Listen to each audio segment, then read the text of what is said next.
nakarma yung mga mayayabang dyan sa mababang kapulungan. Kaya nga, alam mo, Ma'am Jubes, Opo, hindi na daw mababang kapulungan ang tawag eh. Ano na po? Mayabang na kapulungan. Oh my God. Kasi ang yayabang eh, oh.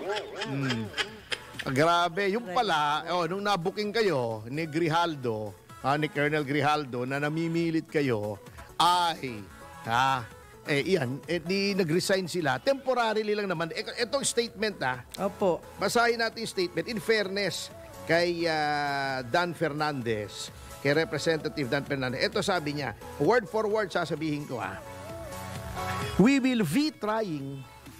Ganun siya magsalita, di ba? Si Dan Fernandez. Opo. Dan Fernandez, hindi Fernandez. Hindi na F, Sabi niya, we will be trying to relieve temporarily. Tinapit talaga niya relief temporarily. Walang rin. Relief temporarily. Our chairmanship, sabi niya, in order to discuss this in a transparent and impartial and honest investigation on this matter.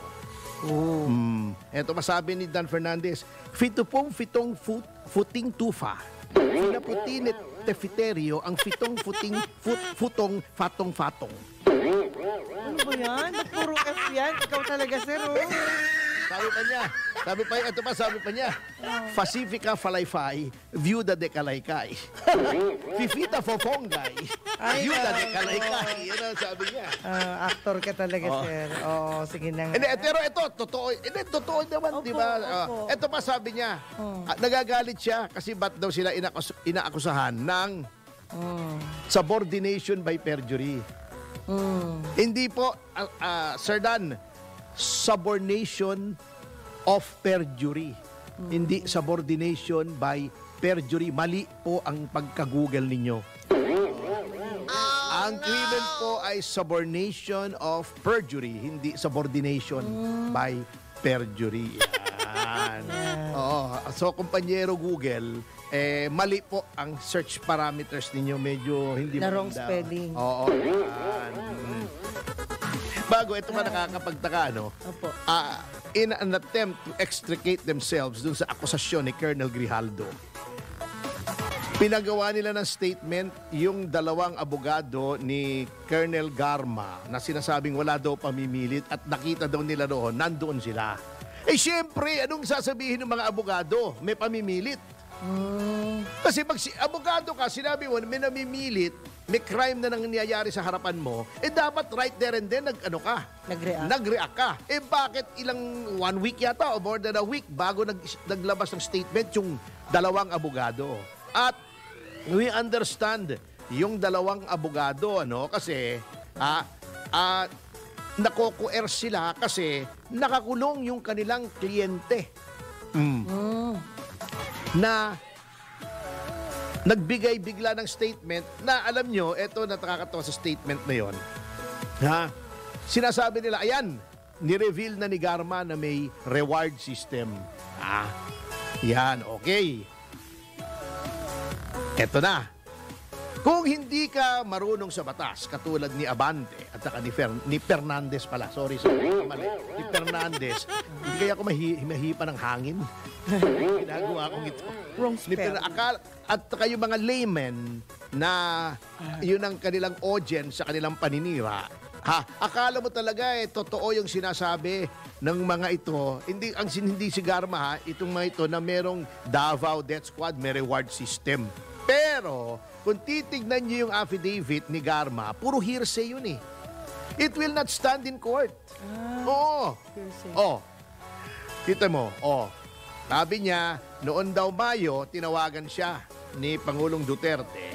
Hindi pa siya Pangulo noon, kasi noon of June 30, according to the Constitution, ang term ng office ng Presidente. So, nag-umpisang term niya, June 12 noon. June 30, 2016. Yun. At tinawagan na siya ng Mayo nung hindi pa nanunumpa, hindi pa nag-assume office si Pangulong Duterte at sinabi, siya daw ay sumali daw siya. Then, nung sinasabi daw na siya ay sumali, sabi niya, nag-decline daw siya, umayaw siya. Sabi niya, wala akong skill sa war on drugs. So, anong evidentiary value noong affidavit na yon? Ngayon, kung talagang, yan ay ebidensya ng krimen, isama niyo na yan, yung sinasabi niyong pag-amin ni Pangulong Duterte. Alam mo, tuwan-tuwa itong si Risa Ontiveros, palabasa, wala nga nalalaman sa batas. At saka ito si Risa, ulitin ko yan ay napakahilig na kumuha ng witnesses na sapilitan. Yung kikiyan, kasi nga, talagang nangyayari, hindi ko ginadustify, masama yung nangyari kay Kian. At yun namang may kagagawa ng pagpaslang sa kanya ay nakakulong na, pinarusahan na ng batas. Hayaan na natin, naka-appeal na. Oo, yan ang sinasabi ko. Yung mga nagkakasala naman ay, pinaparusahan naman ng batas. Kinuha niya yung isang witness, kapatid ba yun, kung natatandaan ko, na hindi naman pinapahintulutan ng tatay menor de edad. Lumapit yan sa VACC at sa Citizens Crime Watch. Pinuntahan namin yan ni dating Congressman Jing Paras sa Senado para kunin. Pinagtaguan kami ni Risa Ontiveros. Natakot kasi. Kasama kasi kami CIDG noon. Opo. Biniro ko yung gwardiya. Sabi niya, Sir, saan kayo pupunta? May kasama kami CIDG. Arestuhin namin si Senador Ontiveros. Natakot yata. Ayaw kami papasukin doon sa opisina. Hindi naman. Hinahanap lang ng tatay. May sulat kami sa tatay na hindi niya pinahihintulutan yung anak niya na mag-testify. Kinuha ni Ontiveros. Kasama yung mga paring ungas. Katulad ng si Flavio, na hindi naman pala niya alam lahat yon. Nagbigay ng listahan, 27,000 daw. Ang pamilya ng 27,000. Siraba ulo niya, makakausap pa ba yung 27,000 na pamilya? Yung ilan lang daw. Pero for theatrics, pang drama, naglabas doon sa Senado ng pagkahaba-habang listahan. Anong klaseng pari yan? Hindi ba alam nila na ang pagsisinungaling, di ba? Sabi nga, may kasabihin nga, di ba? Liars go to hell. Liars go to hell. Ikaw, sino? Paring yun, nakalimutan ko pangalan Bukang ulalo wala, ano ka lang. Si Risa, etong sa Farmally investigation, lumabas. Nagdemanda kami, hindi kami puro daldal lang. Yan si Risa puro daldal Nagdemanda kami. Dinemanda namin si Risa dahil nanunuhol siya ng mga witnesses para mag-testify falsely. Yan ang history ni Risa Ontiveros. Baka hindi ninyo alam. Nandiyan ang kaso sa ombudsman. Buhay na buhay. Etong si Risa, ay yung sinasabi niyo mga krimen ni Pastor Kibuloy, ba't hindi siya nag-file? Ba't hindi siya sumali sa prosecution? Bakit? May kaso na. Di ba noon sabi niya, dapat filean yan, dapat humarap si Pastor doon. May kaso na sa korte. Bakit sa Senado mo pahaharapin? Para lang pahiya. Bago nung pinaharap mo si Pangulong Duterte, nasopla ka ng nasopla, napahiya ka. Ngayon, daldal ka ng daldal sa social media, napakabastos, etc. Alam mo, Risa, hindi po, ganun po ang salita talaga ni Pangulong Duterte. Yung sinasabi niyang PI, expression yun Hindi naman sinasabi niya kay Risa, PI mo Iba na magsasabi noon, di ba, na Risa, PI mo. Hindi naman natin sasabihin Risa, PI mo. Wag nating sabihang PI mo si Risa. Wag nating mumurahin si Risa. Wag sasabihin PI, bastos yun Yung PI, expression yun. Di ba mas bastos, Risa, nasasabihin mo si Alice Guo Chinese spy, wala ka namang pruweba. Sasabihin mo, corrupt yung tao, wala ka namang pruweba. Papahiya mo si Pastor Kibuloy, may kaso na sa korte. Ang gusto mo lang, wala namang legitimate legislative agenda, kundi pahiya mo lang yung tao. Di ba mas bastos yun? Di ba mas bastos yung nanunuhol ka ng mga witnesses para mag-testify falsely? Yung kapatid mismo nung sinuhulan niya, umamin, binigyan siya ng chief of staff ni Risa. Di ba mas bastos yun? Sinong bastos sa inyo ni Pangulong Duterte? Aminin mo na kasi, Risa, talo ka dyan. Napahiya ka. Kasi puro sopla inabot mo, hindi ka umubra. Basta siya, di ba yung sinasabi niya, tinatanong niya si Harry Roque, doon nagsasalita, i-interrupt niya. Yun ang bastos sa Risa, si Risa, ewan ko kung paanong nananalo yun, lagi namang kulelat. Ilang talo yun, 2 talo. Pagkatapos, nanalo kulelat. Na-re-elect kulelat. Ngayong pinakita na niya yung tunay na kulay niya, na kamoting kahoy na may ulalo siya, palagay ko, pag nag-re-election yan, di na mananalo yan. Oh my God. Buti na lang kayong nandyan kasi realidad yung sinasabi Hindi, niyo. totoo. O, yung kay Dan Fernandez, wag na kayong masyadong mag-social media. At darating ang panahon, ididemanda kayo.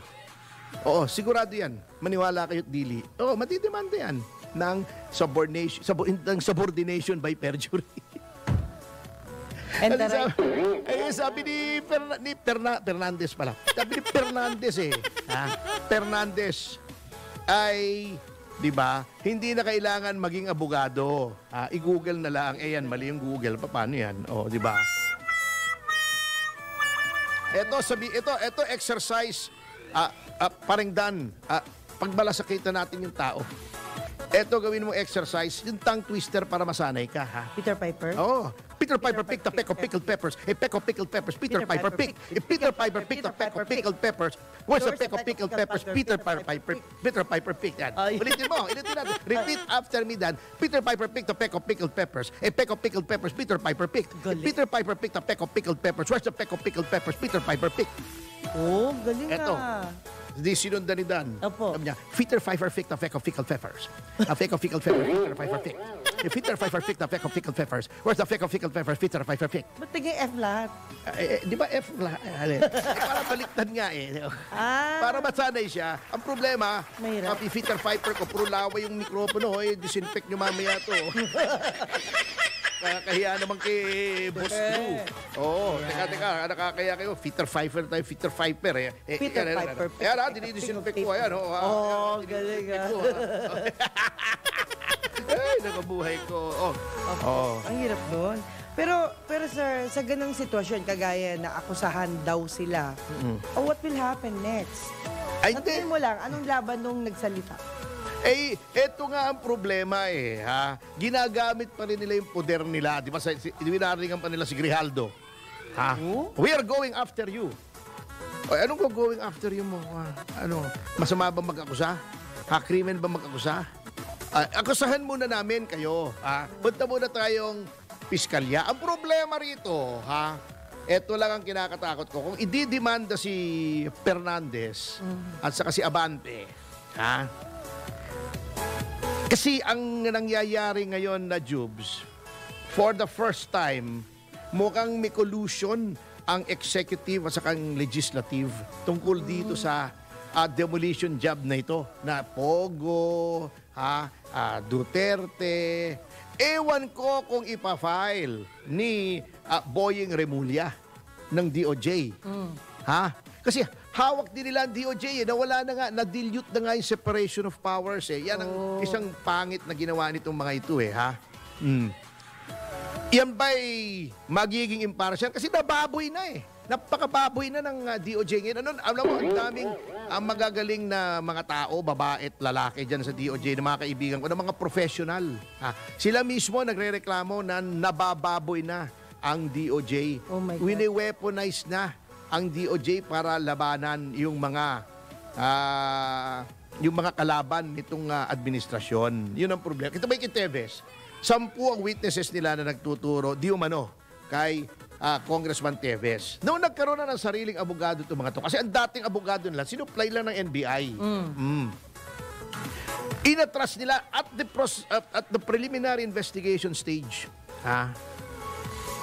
Inatras nila yung kanilang statement. Ordinarily, hindi na ipa-file yan Pinail pa rin. Bakit? Siyempre, pinipressure. Kasi si Remulla na mismo, antimano, hindi ba nga tapos ang investigation, tinuturo na si Teves. Bakit? Kasi yung presidente, ilang araw pa lang pagkamatay ni Digamo, kumpinsido na siya na si Teves yung guilty. Paano yun? Yun ang chief executive, under niyan DOJ. Can the DOJ do anything other than file a case against Teves? Siyempre hindi. Under the doctrine of qualified political agency. Alter ego sila ng presidente. Ayun ang mabigat dito sa justice system natin. Yan ang isa sa pinakamalaking kasalanan ng administrasyon na ito. Na denilute nila yung separation of power sa parang may kasabwatan na ang lehislatura at ang ehekutibo. yung executive agencies. Kaya kamote, anong aasahan mong justice? Malaking milagro pag finailan si Dan Fernandez, at saka si Benny Abante. Malaking milagro yan. Pero someone has to try.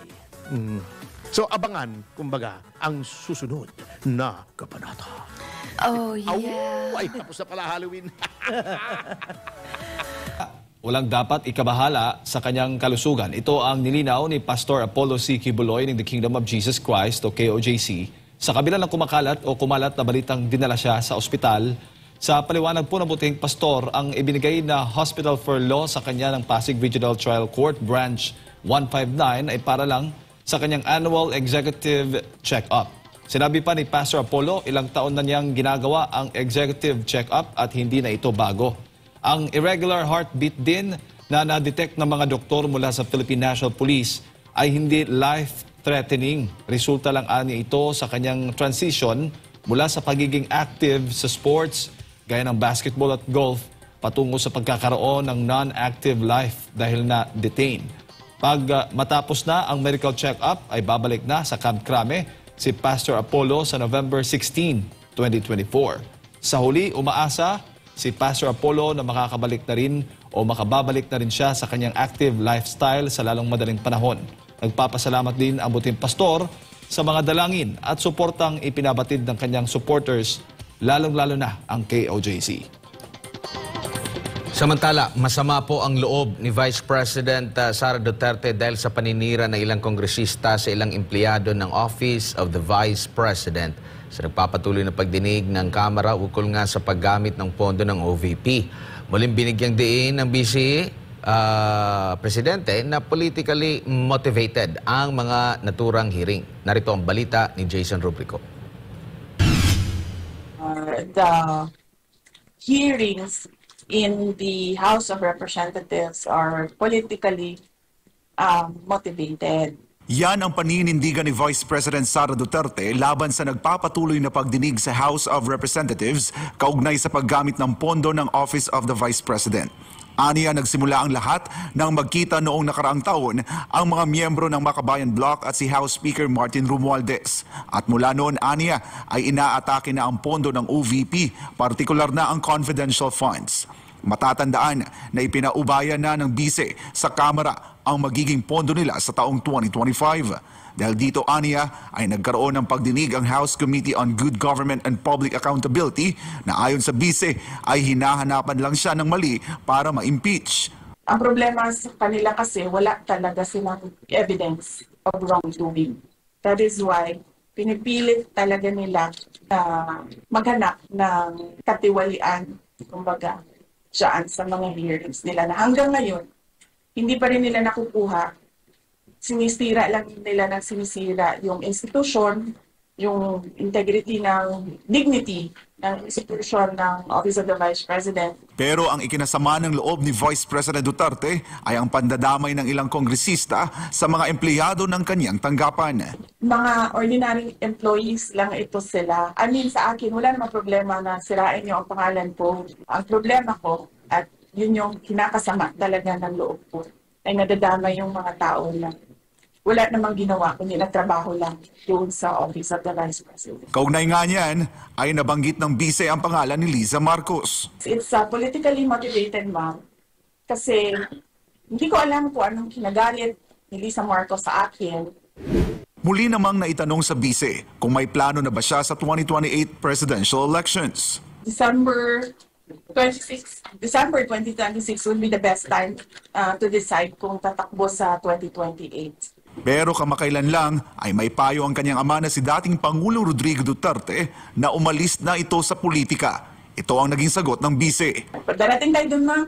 Darating din tayo doon na hindi na ako sasali sa politics. Ako man, gusto ko din.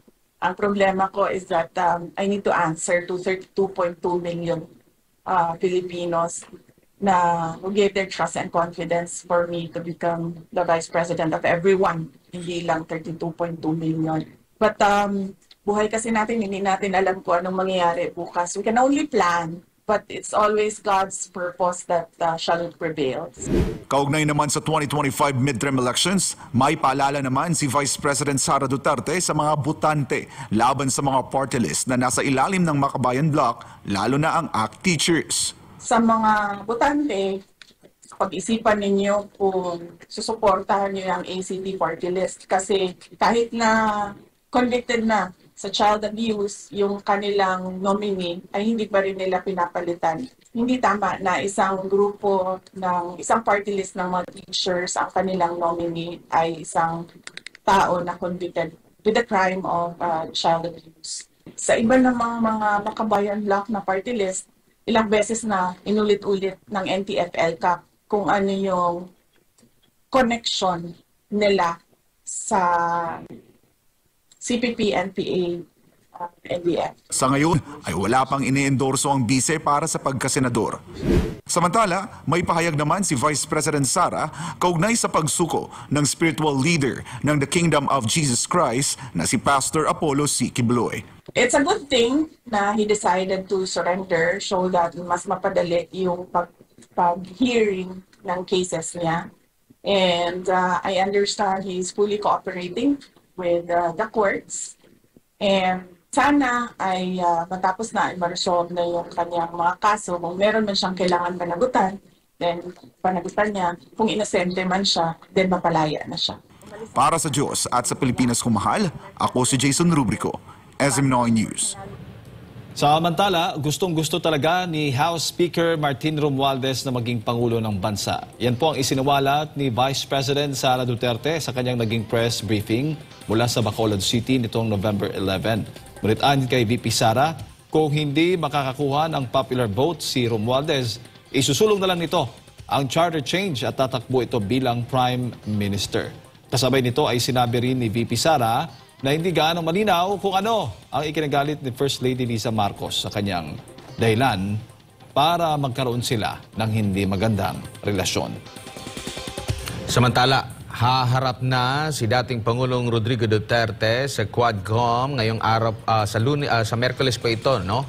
November 13. Ito ayon po kay Dr. Lorraine Badoy na nagsilbi bilang dating Communications Undersecretary ni FPRRD bilang tugon na rin sa muling pag-imbita ng Kamara sa dating Pangulo sa pamamagitan ng isang liham noong November 10. Matatanda ang unang sinabi ni FPRRD noong nakaraang linggo na hindi siya dadalo sa hearing ng House Quadcom dahil sa kanya. Ang tinutukoy na hearing ay ang nakatakda sana noong November 7. Nakasaad din sa ipinadalang sulat ng kampo ni FPRRD noong November 6 na hinihikayat ng dating Pangulo na maghain na lang ng kaso laban sa kanya sa Department of Justice kung totoong may malinaw na ebidensya hinggil sa kalabisan